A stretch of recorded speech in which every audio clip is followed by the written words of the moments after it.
आज संभाजी ब्रिगेडच्या वतीने या सोलापुरातील बेशिस्त पार्किंगच्या संदर्भात माननीय आयुक्त यांना निवेदन देण्यात आलं।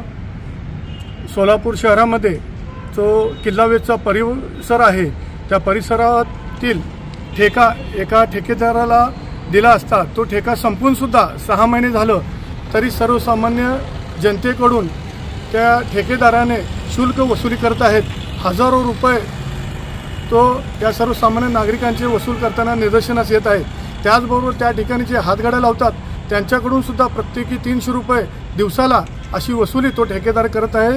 त्यामुळे आज आम्ही संभाजी ब्रिगेडच्या वतीने तो ठेका त्वरित रद्द करण्यात यावा यासाठी निवेदन दिलं। त्याचबरोबर सोलापूरमधील अनेक शहरांमध्ये जेव्हा स्मार्ट सिटीच्या निधीतून रस्त्याची कामं झाले, मुळात रस्ते छोटे आणि फुटपाथ मोठे असं काम या स्मार्ट सिटीच्या माध्यमातून झालेलं आहे। फुटपाथचा वापर हे सर्वसामान्य नागरिकांना चालण्यासाठी होतो, पण सोलापुरातील फुटपाथ हे अनधिकृत व्यावसायिक त्या ठिकाणी अतिक्रमण करून आपला व्यवसाय थाटल्याचे दिसून येते।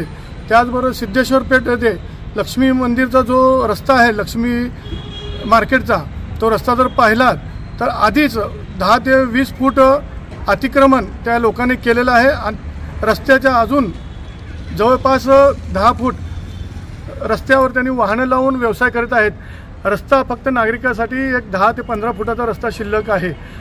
त्यामुळं अतिक्रमण विभागाने आपल्या कारवाईमध्ये सातत्य ठेवणं गरजेचं आहे, अन्यथा संभाजी ब्रिगेडच्या वतीने आम्ही अतिक्रमण विरोधात उग्र आंदोलन करण्याचा इशारा आज या ठिकाणी उपायुक्त तैमूर मुलानी साहेब आणि लोकरे साहेब यांना दिलेला आहे।